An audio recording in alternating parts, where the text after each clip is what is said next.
Hello friends, మీకు king George III తెలుసా?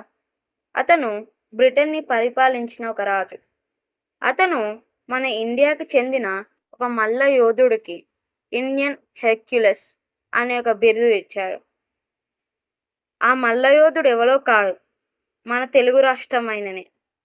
అతని పేరే కోడి రామ్మూర్తి నాయుడు. కోడి రామ్మూర్తి నాయుడు అతను భారతదేశానికి చెందిన ప్రముఖ మల్లయోధుడు మరియు సర్కస్ కళాకారుడు.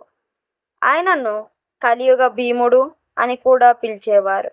ఆంధ్రప్రదేశ్లోని విజయనగరం ప్రాంతంకి చెందిన వీరఘట్టం అనే ఊరిలో అతను శ్రీ కోడి వెంకన్న నాయుడు మరియు అప్పలకొండ దంపతులకి 1882లో జన్మించాడు.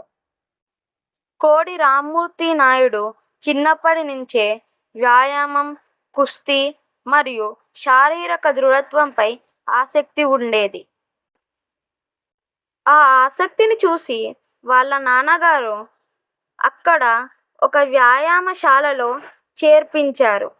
అక్కడ చేరిన తర్వాత కోడి రామ్మూర్తి నాయుడు తన దేహ దృఢత్వాన్ని పెంచుకున్నాడు. దాంతోపాటు కుస్తీ కూడా నేర్చుకున్నాడు. కోడి రామ్మూర్తి నాయుడు అతని 21 ఏటనే అతని ఛాతీపై 1.5 టన్నుల భారాన్ని మోసేవాడు. తర్వాత క్రమక్రమంగా 3 టన్నుల భారాన్ని కూడా మోసేవాడు. కొన్నేళ్ల తర్వాత అతను మద్రాసులో సైదాపేట్ కాలేజీలో 1 సంవత్సరం వ్యాయామ శిక్షణ తీసుకున్నాడు. దాని తర్వాత అతను సొంత ఊరైన విజయనగరానికి తిరిగి వచ్చి అతను చదువుకున్న హైస్కూల్లోనే వ్యాయామ శిక్షకుడిగా చేరారు. కోడి రామ్మూర్తికి అక్కడ పొట్టి పంతులు అనే ఒక మిత్రుడు కలిశాడు. పొట్టి పంతులు అతని వ్యాయామం నేర్పించే చూసి అతనికి ఒక సర్కస్ పెట్టుకోమని చెప్పాడు. ఆ ఆలోచన మన కోడి రామ్మూర్తికి ఎంతో నచ్చింది. దానితో అతను సర్కస్ కూడా పెట్టాడు. సర్కస్ పెట్టడంలో పొట్టి పంతులు ఎంతో సహాయం చేశాడు. అతను ఆ సర్కస్లో ఎన్నో విన్యాసాలే చేసేవాడు. ఎలా అంటే 3 టన్నుల దాకా బరువుని తన ఛాతీపై మొయ్యడం మరియు ఇనప గొలుసులను తన ఛాతీతో తెంపేయడం మరియు కార్లని 2 చేతులతో ఆపడం, ట్రైన్ ఇంజన్ని ఒంటి చేతితో ఆపడం, ఇంకా ఏనుగుని తన ఛాతీపై 2 నిమిషాల దాకా ఉంచుకోవడం. అదంతా తెలిసిన అప్పటి వైస్రాయ్ లార్డ్ మింటో రామ్మూర్తి గారి ప్రదర్శనలను చూడడానికి వచ్చాడు. రామ్మూర్తి గారు ప్రదర్శనలు చూసి ముగ్ధుడయ్యాడు. తనను పరీక్షించాలని తన కారుని ఆపవలసిందిగా కోరాడు. కారులో కూర్చున్న లార్డ్ మింటో కారుని నడపసాగాడు. తాళ్లతో కారుని తన భుజాలకు కట్టుకున్నాడు. అంతే, కారు 1 సెంటీమీటర్ కూడా కదలకపోయింది. ఈ సంఘటన చూసి వైస్రాయ్ ప్రశంసించాడు. తన సర్కస్తో కోడి రామ్మూర్తి ఎన్నో దేశాలు తిరిగాడు.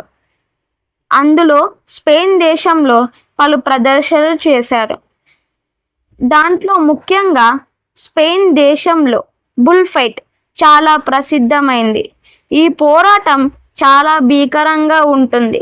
రామ్మూర్తి గారిని పోరాటంలో పాల్గొనమన్నారు. అట్లాంటి పోరాటంలో ఎలాంటి అనుభవం లేని రామ్మూర్తి గారు సరే అన్నారు.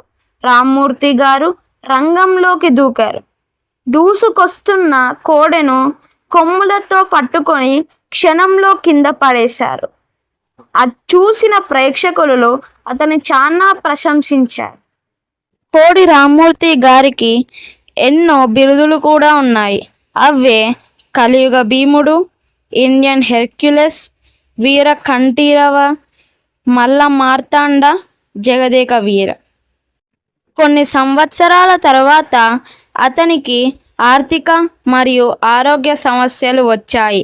దానితో అతని సొంత ఊరిని వదిలేసి ఒరిస్సాలో ఉన్న తన మిత్రుడు ఇంటికి వెళ్ళాడు. అలా తన మిత్రుడి ఇంటిలో కొన్నేళ్ళు ఉన్నాడు. అలాగే 1942లో అతని మిత్రుడు ఇంటి వద్దనే మరణించాడు. కోడి రామ్మూర్తి చాలా మందికి స్ఫూర్తిదాయకం.